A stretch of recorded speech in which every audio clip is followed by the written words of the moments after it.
اعوذ باللہ السمیع العلیم من الشیطان اللعین الرجیم بسم اللہ الرحمن الرحیم الحمد للہ الملک الحق المبین المتصاور لعظمتہ جبابرۃ الطاغین المتخاضع لکبریائہ اقطاۃ المتمردین المعترف بربوبیتہ سائر الخلق اجمعین والصلاة والسلام والتحیۃ والاکرام علی اشرف النبیین وخاتم المرسلین سیدنا و مولانا ابی القاسم محمد وأهل بيته الطيبين الطاهرين المعصومين المظلومين أما بعد فقد قال الله سبحانه وتعالى في محكم كتابه المبين بسم الله الرحمن الرحيم الله لا إله إلا هو الله لا إله إلا هو الحي القيوم لا تأخذه سنة ولا نوم له ما في السماوات وما في الأرض من ذا الذي يشفع عنده إلا بإذنه يعلم ما بين أيديهم وما خلفهم ولا يحيطون بشيء من علمه إلا بما شاء وسع كرسيه السماوات والأرض ولا يؤوده حفظهما وهو العلي العظيم صلوات بر محمد و آل محمد۔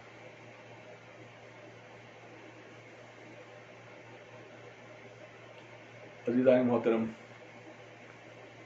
سن 1442 ہجری کے اس ماہ رمضان المبارک کے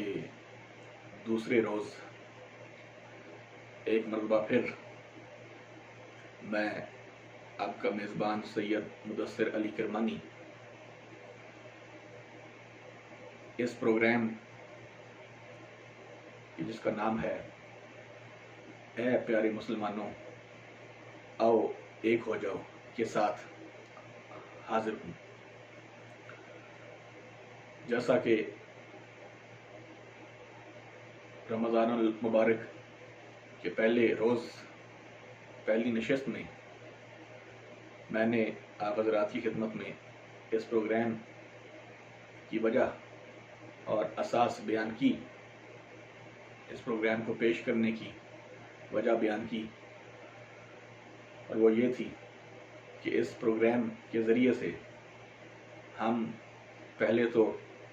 تمام مسلمانان عالم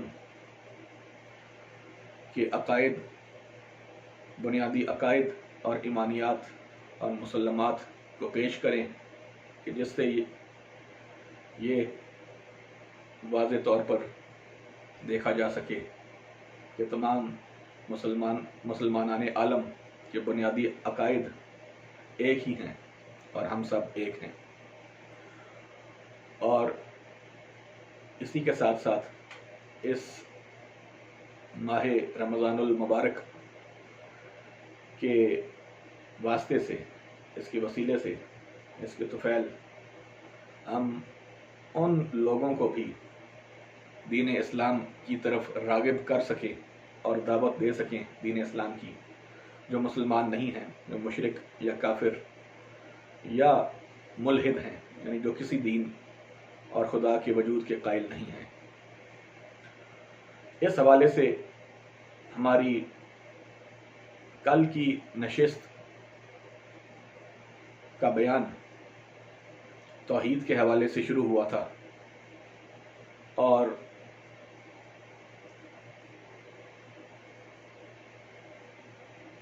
توحید کا بیان یہاں تک پہنچا تھا کہ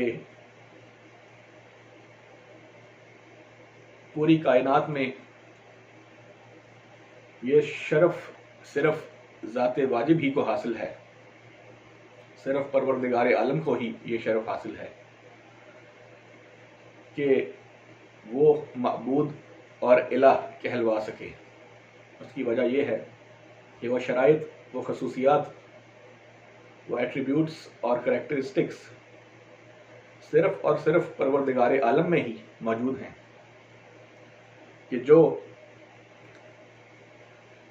الہ کہلوانے کے لائق ہوں۔ وہ کریکٹرسٹکس اور ایٹریبیوٹس کہ جن کی بنا پر کوئی اپنے آپ کو الہ اور معبود اور عبادت کے لائق کہلوا سکتا ہے، وہ صرف اور صرف اللہ رب العزت پروردگار عالم ہی میں موجود ہیں، کسی اور میں موجود نہیں ہیں۔ اسی لیے کل جس آیت کو سرنامہ سخن قرار دیا گیا تھا، اس کے تحت یہ طے پایا کہ صرف اور صرف اللہ ہی کی ذات ہے جو عبادت کے لائق ہے اور اسی کی عبادت کرنی چاہیے۔ وہ سب سے بڑھ کر مہربان اور سب سے بڑھ کر رحم کرنے والا ہے۔ اپنے بندوں پر مہربانیاں، نوازشات اور عنایتیں نازل کرنے والا وہی ہے، اور اپنے بندوں پر سے مصیبتوں کو ٹالنے والا اور مشکلوں کو ٹالنے والا بھی وہی ہے۔ اسی لیے وہی حق رکھتا ہے کہ اس کی عبادت کی جائے اور اسی کی عبادت کی جا سکتی ہے۔ آج رمضان المبارک کے دوسرے روز اس توحید کی گفتگو کو دوسرے مرحلے پر لے کر جاتے ہوئے میں نے جس آیہ مبارکہ کو آپ حضرات کی خدمت میں پیش کیا ہے، نہایت ہی مشہور و معروف آیت ہے وہ قرآن مجید کی، اور اس آیہ مبارکہ کو آیت الکرسی کے نام سے بھی یاد کیا جاتا ہے۔ آیت الکرسی قرآن مجید کے تیسرے سپارے کی دوسری آیت ہے، اور سورت کے لحاظ سے یہ قرآن مجید کی سورہ بقرہ کی 255ویں آیت ہے، 255 آیت ہے سورہ بقرہ کی۔ سورہ بقرہ قرآن مجید کا دوسرا سورہ ہے، اور اس کی اس آیت نمبر 255 یعنی 255 آیت میں پروردگار عالم نے بڑی شان کے ساتھ اپنی توحید کو متعارف بھی کروایا ہے، اور توحید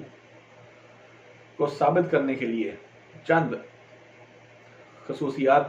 اور چند اسبات بھی پیش کیے ہیں۔ پروردگار عالم آیت الکرسی میں ارشاد فرما رہا ہے، بسم اللہ الرحمن الرحیم، اللہ لا الہ الا ہو۔ وہ جو اللہ ہے، اللہ وہ ہے، اللہ وہ ہے کہ لا الہ الا ہو، کہ سوائے اس کے کوئی بھی معبود نہیں۔ یعنی اپنی پہچان کروا رہا ہے کہ اللہ وہ ہے، اللہ کائنات کی وہ واحد ایسی عظیم ہستی ہے کہ پوری کائنات میں اس کے علاوہ الہ ہے ہی نہیں، کوئی معبود اس کے علاوہ ہے ہی نہیں۔ اللہ وہ ہے، ہو کے معنی وہ واحد کی طرف اشارہ کیا جائے نام لیے بغیر، دور کا اشارہ اگر کرنا ہو تو ہو کہا جائے گا، اگر قریب کا اشارہ کرنا ہو تو ہا کہا جائے گا، یہ ہا، اور دور کا اشارہ ہو تو ہو کہا جائے گا، وہ۔ تو اللہ وہ ہے کہ لا الہ الا ہو، کہ جس کے سوا کوئی اور معبود اور عبادت کے لائق ہے ہی نہیں۔ اور کیا پہچان ہے اس کی؟ مزید پہچان کیا ہے کہ اللہ ہی صرف عبادت کے لائق ہے تنہا۔ دو لفظ اور استعمال کیے، الحی القیوم، اللہ لا الہ الا ہو الحی القیوم۔ اللہ وہ ہے کہ جس کے سوا پوری کائنات میں کوئی بھی عبادت کے لائق اور معبود نہیں ہے، اور وہ ایسا معبود ہے کہ وہ ہمیشہ زندہ اور ہمیشہ قائم اور دائم رہنے والا ہے۔ پھر آگے بڑھتے ہوئے ارشاد فرمایا، لا تاخذہ سنۃ ولا نوم، نہ تو اسے نیند آتی ہے اور نہ ہی اونگ آتی ہے، نہ ہی اسے اونگ آتی ہے اور نہ ہی اسے نیند آتی ہے۔ لہ ما فی السماوات وما فی الارض، پوری کائنات میں، آسمانوں اور زمین میں، اور جو کچھ آسمانوں اور زمین کے درمیان میں ہے، جو کچھ ہے سب اللہ کا ہی ہے، اسی کا ہے۔ آج کی حد تک میں چاہتا ہوں کہ آیت الکرسی کی بہت طویل آیت ہے اور قرآن مجید کی سب سے طویل اور لمبی آیت ہے۔ میں چاہوں گا کہ توحید کے حوالے سے گفتگو ہو، کیونکہ فی الحال گفتگو توحید کے حوالے سے ہو رہی ہے۔ تو آیت الکرسی کی ان پہلی 3 سطروں میں، پہلی 3 لائنوں میں، پہلے 3 جملوں میں توحید کا بھرپور ذکر ہوا ہے۔ تو آج کی حد تک میں چاہوں گا کہ تفصیل کے ساتھ آیت الکرسی کی ان پہلی 3 سطروں کو آپ حضرات کی خدمت میں پیش کر سکوں، اور پھر کل انشاءاللہ آگے آیت الکرسی کو مکمل کریں گے۔ فی الحال توحید کے حوالے سے جو پہلی 3 لائنوں میں گفتگو ہوئی ہے اس کو آپ حضرات کی خدمت میں تفصیلاً پیش کرنا چاہ رہا ہوں۔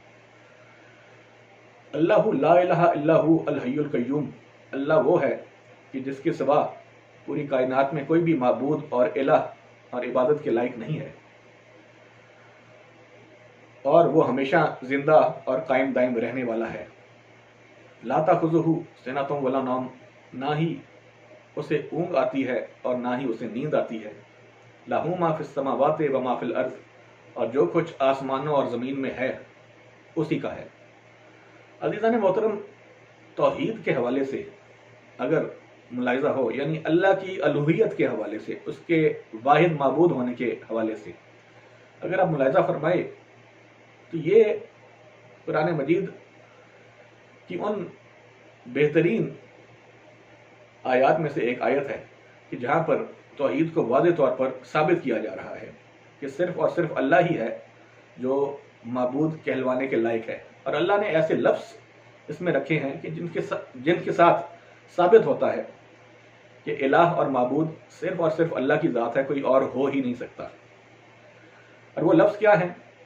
پہلی آیت میں تو صرف تعارف کروایا کہ اللہ وہ ہے، اللہ وہ ہے، وہ جو اللہ ہے۔ دونوں ترجمے کیے جا سکتے ہیں اللہ ہو کے، وہ اللہ وہ جو اللہ ہے، اور اللہ وہ ہے، 2-3 ترجمے ہو سکتے ہیں۔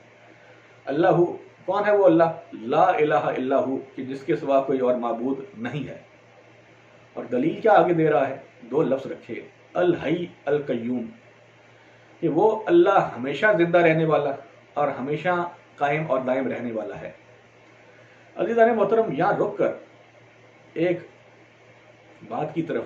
آپ حضرات کی توجہات کو مبذول کروانا چاہ رہا ہوں، اور وہ یہ ہے کہ کائنات میں، جیسا کہ میں نے کل بھی عرض کیا تھا، کئی لوگ ایسے گزرے اس دنیا میں کہ جنہوں نے خدائی کا جھوٹا دعویٰ کیا، جنہوں نے معبود ہونے کا، الہ ہونے کا جھوٹا دعویٰ کیا، جیسے نمرود، فرعون، شداد اور وغیرہ وغیرہ۔ تو کچھ دلائل تو کل پیش کیے تھے کہ اگر کوئی خدائی کا جھوٹا دعویٰ کرے تو اس سے یہ پوچھا جائے کیا تم یہ کام کر سکتے ہو۔ آج جو یہاں آیت الکرسی کی پہلی لائن میں پہلی سطر میں اللہ نے 2 لفظ رکھے ہیں، حی اور قیوم، ان کے اوپر اگر آپ غور فرمائیں تو یہ لفظ بھی ایسے ہیں کہ جو بھی جھوٹا دعویٰ کرے گا خدا ہونے کا، نعوذ باللہ، جو شخص بھی معبودیت کا اور الوہیت کا جھوٹا دعویٰ کرے گا، تو اس کے سامنے آپ اگر یہ 2 صفات بھی اللہ کی رکھ دیں تو پوری کائنات میں کوئی شخص یا کوئی شے ایسی نہیں جو ان دعووں کو پورا کر سکے جو اللہ نے کیے ہیں، اور وہ ہے حی اور قیوم۔ آپ دیکھیے پوری کائنات میں کوئی شخص یا کوئی شے ایسی نہیں کہ جسے موت نہ آتی ہو، یعنی کوئی انسان یا جانور، کوئی مخلوق خدا، کوئی لیونگ تھنگ، چاہے وہ نباتات ہوں، پھول پتے پودے ہوں، انہیں بھی موت ہے، وہ بھی مرجھا جاتے ہیں اور انہیں بھی فنا ہے۔ جانور، حیوانات، انہیں بھی فنا ہے، وہ بھی مر جاتے ہیں، اور انسان کو بھی موت ہے۔ اور یہاں تک کہ بے جان چیزیں بھی، بے جان چیزوں میں، نان لیونگ تھنگز میں سے بھی کوئی شے ایسی نہیں جیسے فنا نہ ہو، جیسے موت نہ ہو۔ یعنی جتنی بھی بے جان چیزیں آپ نے دیکھی ہیں، کبھی نہ کبھی وہ بھی ٹوٹ جاتی ہیں اور گل سڑ جاتی ہیں۔ تو یہ اس طرف متوجہ پوری انسانیت و آدمیت کو کرتے ہوئے، چاہے کوئی مسلمان ہو یا نہ ہو، اس طرف تو اللہ نے متوجہ پوری انسانیت اور آدمیت کو کر دیا کہ دیکھو لوگوں، پوری کائنات میں کوئی شے یا کوئی شخص، کوئی انسان ایسا نہیں کہ جو ہمیشہ زندہ رہ سکے، اور کوئی چیز، کوئی شے ایسی نہیں جو ہمیشہ قائم اور دائم اور سلامت رہ سکے، جس سے فنا اور موت نہ ہو۔ تو اس طرف متوجہ کرتے ہوئے اللہ نے بتایا کہ معبود کون ہو سکتا ہے، معبود واحد اور واحد الہ کائنات کا کون ہو سکتا ہے کہ جو پوری کائنات میں یہ دعویٰ کر سکے کہ وہ عبادت کے لائق ہے اور تنہا عبادت کے لائق ہے، اس کے علاوہ کوئی اور عبادت کے لائق ہے ہی نہیں، اس قابل ہی نہیں کہ اسے عبادت کے لائق سمجھا جا سکے۔ اور وہ دو صفات اللہ نے رکھی آخر میں، اللہ لا الہ الا ہو الحی القیوم کہہ کر، کہ دیکھو اللہ وہ واحد اس کائنات کا معبود ہے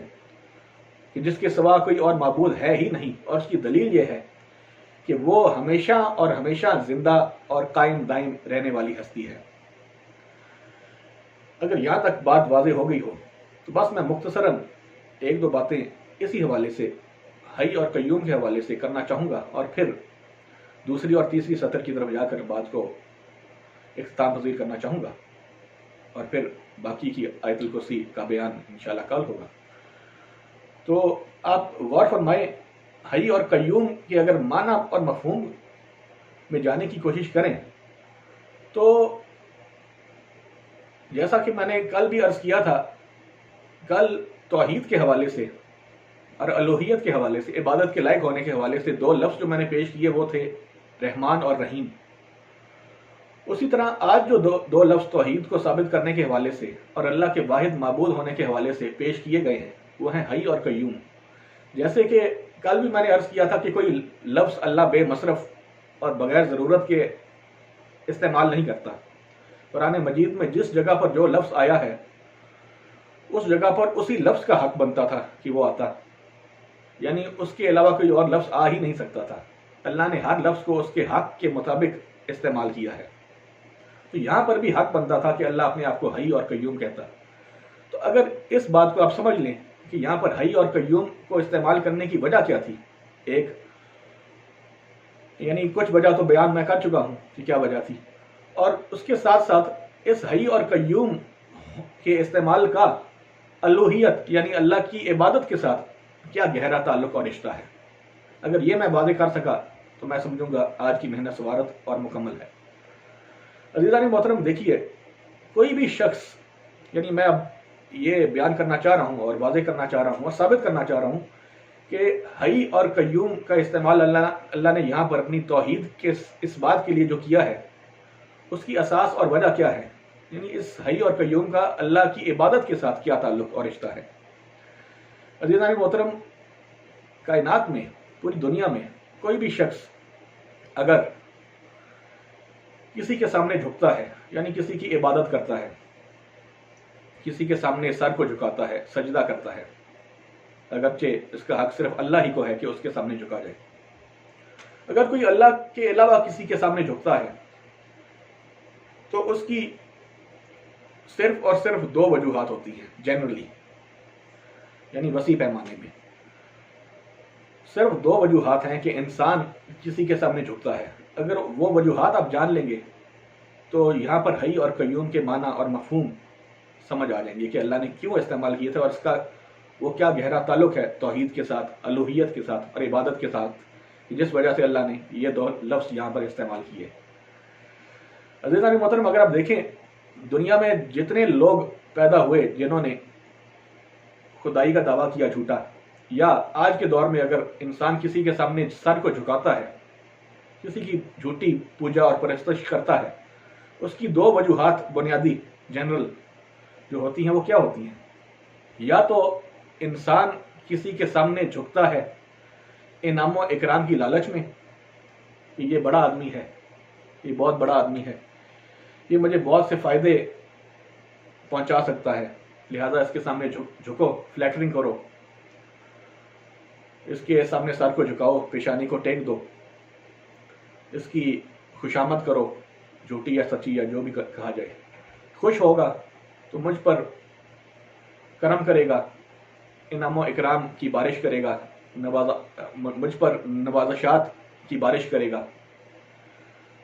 اور اس کی وجہ سے مجھے بہت سے فائدے پہنچ سکتے ہیں۔ تو یہ وجہ ہے کہ انسان کسی کے سامنے سر کو جھکاتا ہے۔ یہ ایک وجہ ہے۔ دوسری وجہ کہ جس وجہ سے انسان کسی کے سامنے سر کو جھکاتا ہے وہ یہ ہے کہ کسی کے ظلم و ستم کے خوف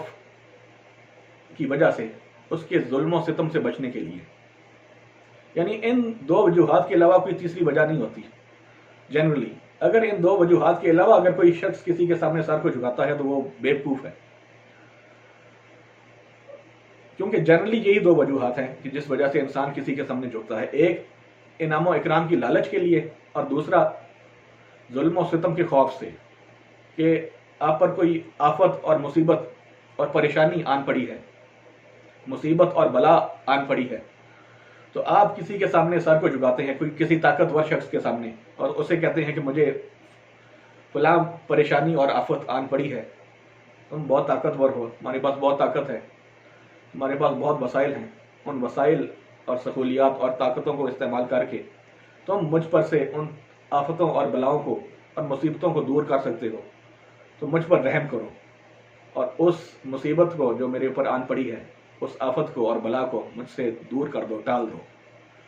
تو جنرلی وسیع پیمانے میں یہ دو ہی وجوہات ہیں کہ جن کی بنا پر انسان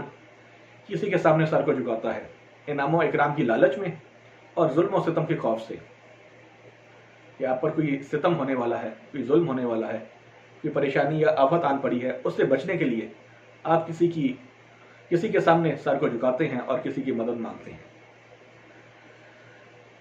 یہی وجہ تھی کہ پروردگار عالم نے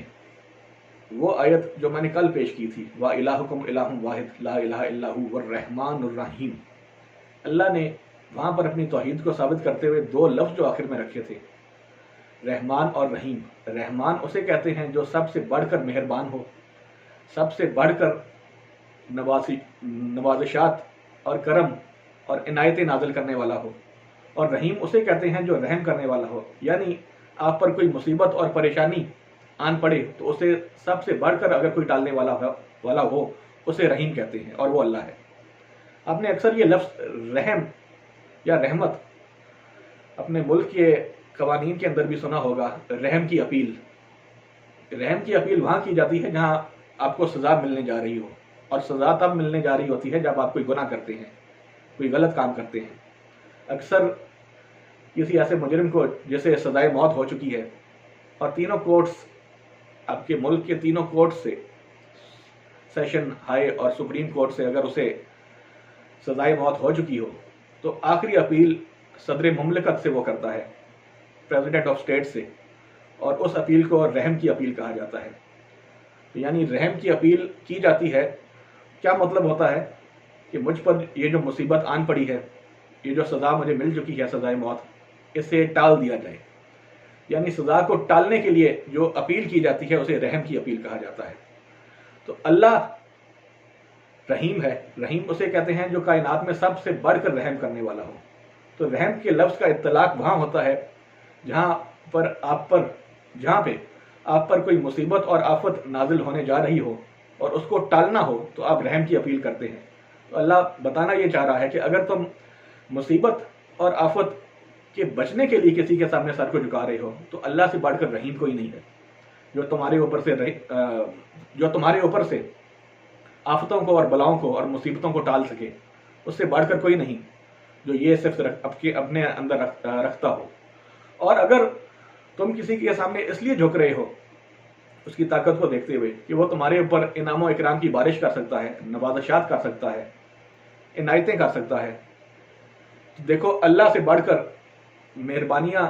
اور نوازشات نازل کرنے والا کوئی نہیں، اللہ سے بڑھ کر انعام و اکرام کی بارش کرنے والا کوئی نہیں، وہ سب سے بڑھ کر بینیفیشنٹ ہے۔ انگریزی زبان میں، انگلش میں ہم رحمان اور رحیم کا ترجمہ یہی کرتے ہیں، the most beneficent, the most merciful۔ Beneficent وہ ہوتا ہے جو سب سے زیادہ فائدے اور مہربانیاں اور نوازشات اور انعام و اکرام آپ کے اوپر نازل کر سکے، اور مرسیفل رحیم کو کہتے ہیں۔ مرسی کسے کہا جاتا ہے؟ مرسی کی اپیل۔ مرسی وہاں آتی ہے جہاں پر آپ نے کوئی گناہ کیا ہو تو آپ مرسی کہتے ہیں کہ مرسی کیا جائے، معاف کیا جائے، یہ مصیبت اور یہ آفت ٹال دی جائے۔ تو یہی سبب تھا کہ جس وجہ سے لوگ کسی کے سامنے جھکتے ہیں یا مرسی کی اپیل کے لیے رحیمیت کے لیے یا رحمانیت کے لیے، انعام و اکرام کی لالچ میں، تو اللہ نے بتایا سب سے بڑھ کر مہربان بھی وہ ہے، سب سے بڑھ کر رحم کرنے والا بھی وہ ہے۔ اسی لیے اگر اس وجہ سے تم کسی کے سامنے جھکتے ہو، تو جب سب سے بڑھ کر مہربان اور سب سے بڑھ کر رحم کرنے والا وہی ہے، تو وہی حق رکھتا ہے کہ اس کے سامنے سجدہ کیا جائے اور اس کی عبادت کی جائے۔ اسی طرف اشارہ کرنے کے لیے آیت الکرسی کے اندر پہلی لائن میں آخر میں یہ دو لفظ رکھے، حی اور قیوم۔ یہ ہو سکتا ہے کہ دنیا میں کوئی شخص بہت پاورفل ہو کہ جس کی وجہ سے، جس کے انعام و اکرام کی نوازشات کی لالچ میں آپ اس کے سامنے سر کو جھکائیں، اور کوئی شخص آپ کے اوپر سے موت جیسی سزا کو بھی ٹال سکے، جیسے پریزیڈنٹ آف اسٹیٹ کے پاس یہ طاقت ہوتی ہے کہ وہ آپ پر سے سزائے موت کو ٹال سکتا ہے اگر آپ رحمت کی اپیل کریں، رحم کی اپیل کریں، مرسی کی اپیل کریں۔ تو ہو سکتا تھا کہ کوئی شخص کہتا غرور میں آ کر اور تکبر میں آ کر، جس کے پاس اتنی طاقت ہو، غرور اور تکبر میں آ کر کہتا کہ عارضی طور پر کچھ دیر کے لیے تو میرے پاس یہ طاقت ہے رحمانیت اور رحیمیت کے لیے، لہٰذا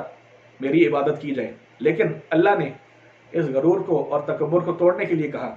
کہ اگر کوئی یہ شخص دعویٰ کرتا ہے کہ وہ عارضی طور پر معبود ہو سکتا ہے یا معبود کہلوا سکتا ہے، عبادت کے لائق کہلوا سکتا ہے، تو اس سے پوچھو کہ یہ جو طاقت تمہارے پاس ہے، کیا یہ ہمیشہ زندہ اور جاوید رہنے والی ہے؟ کیا یہ ہمیشہ زندہ اور قائم دائم رہنے والی ہے؟ کیا کبھی تمہاری اس طاقت کو فنا اور موت نہیں آنے والی؟ تو کائنات میں کوئی شخص یا کوئی شے ایسی نہیں جو یہ دعویٰ کر سکے کہ میرے پاس اگر کوئی طاقت ہے عارضی طور پر، یہ ہمیشہ میرے پاس رہے گی اور ہمیشہ یہ طاقت میرے پاس زندہ و جاوید رہے گی اور قائم دائم رہے گی۔ اگر کوئی ہے تو وہ صرف اور صرف اللہ کی ذات ہے، یہ جس کی طاقت، جس کی رحمانیت، رحیمیت، جو انسان کو، بندے کو نفع بھی پہنچا سکتا ہے اور نقصان بھی پہنچا سکتا ہے۔ اور اللہ کی یہ نفع اور نقصان پہنچانے والی صفت ایسی ہے کہ جس کو زوال نہیں ہے، جسے فنا نہیں ہے، جسے موت نہیں ہے، یہ ہمیشہ زندہ اور قائم دائم رہنے والی ہے۔ اس وجہ سے اللہ نے حی اور قیوم کا لفظ اور یہ دو الفاظ رکھ کر بتایا کہ دیکھو اللہ عارضی طور پر تمہیں نفع اور نقصان پہنچانے والا نہیں ہے، بلکہ وہ ہمیشہ زندہ اور جاوید اور قائم دائم رہنے والا ہے۔ اس وقت بھی وہی تمہیں نفع اور نقصان پہنچائے گا، اور اگر اس کی عبادت نہیں کرو گے تو قیامت کے دن بھی تمہیں نفع اور نقصان پہنچانے والا وہی ہے۔ اگر اس کے سامنے سر کو جھکاؤ گے، اس کی عبادت کرو گے، سجدہ کرو گے، تو قیامت کے دن وہ تمہیں نفع پہنچائے گا، اور اگر اس کی بات نہیں مانو گے اور برائیوں کے اندر اپنے وقت کو ضائع کرو گے اور اس کی عبادت نہیں کرو گے اور شیطان کی پرستش کرو گے، تو قیامت کے دن نقصان بھی وہی تمہیں پہنچائے گا اور تمہیں عذاب بھی وہی تمہارے اوپر نازل کرے گا۔ اسی لیے وہی حق رکھتا ہے کہ اس کے سامنے سر کو جھکایا جائے، اس کی عبادت کی جائے، اور وہی یہ حق رکھتا ہے کہ اس کی عبادت کی جائے اور اس کو معبود کہا جائے۔ وآخر الدعوانا ان الحمد للہ رب العالمین۔